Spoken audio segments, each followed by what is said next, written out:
Evict ஆகி வர்றப்ப தைரியமா விஜய் சேதுபதி சார் எங்களுக்கு உங்க மாதிரி பாடி லாங்குவேஜ் இருக்கு, நான் சிரிச்சா அழகா இருக்கும். விஜய் சேதுபதி சார் ஆக்சுவலா எல்லா நடிகர்களுமே சிரிப்பு அழகா இருக்குன்றது விஜய் சேதுபதி சார் தான். அதுக்கப்புறம் என்னதான் சார் சொல்றாங்க அப்படின்னு அவர்கிட்ட தைரியமா சொல்லி ஹக் பண்ணி கிஸ் வாங்கிட்டு பாருங்க. இதுக்கெல்லாம் ஒரு போல்ட்னஸ் வேணும், ஒரு கட்சி வேணும்னு சொல்றாங்க.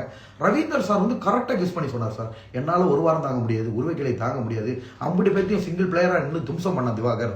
ஸோ டைட்டில் வின்னர்னு போட்டிருக்காங்க. நான் அதெல்லாம் எதிர்பார்க்காது சார். ஸோ மக்கள் இவ்வளோ நம்பிக்கை வச்சிருக்காங்க. இப்போ நான் எதிர்பார்க்குற ஒரே விஷயம் வைல்ட் கார்டு சார். திருப்பி என்னை எப்போ உள்ள அனுப்புவாங்க, நான் உள்ள போவேன்னா அப்போதான் பயங்கர சுவாரஸ்யம் ஆகும்னே சொல்றாங்க சார். ஸோ நான் எதிர்பார்க்கறது, எனக்கு இதோட சீரியஸ்னஸ் தெரியல. இன்னொன்று உண்மையை சொல்றேன் சார், டாக் ரொம்ப நான் பிள்ளை மாதிரி வளர்த்துட்டேன். அதனால இருக்கிற வரைக்கும் ஒரு 50 நாள் 60 நாள் இருந்துட்டு போச்சோனாலும் நம்ம டாக்கோட போய் செட்டில் ஆயிடுவோம் அப்படிதான் என் மனசு இருந்துச்சு. ரொம்ப டார்கெட் பண்ணாம விட்டுவிட்டேன் சார். நான் பண்ண என்னன்னா டார்கெட்டோட, இப்போ நான் பிசியோதெரபிஸ்ட் டாக்டரா, எனக்கு ஒரு டார்கெட் இருக்கும்ல, கிளினிக் வச்சிருக்கோம், ஹாஸ்பிட்டல் பட்டுறோம், அந்த டார்கெட்டை நோக்கி போனேன், அச்சீவ் பண்ணேன். இதுல இருக்கிற வரைக்கும் நல்லா இருப்போம், நம்மள அவ்வளோ சீக்கிரம் மக்கள் அனுப்ப மாட்டாங்க, எனக்கு ஓட் பத்தி எனக்கு தெரியும்.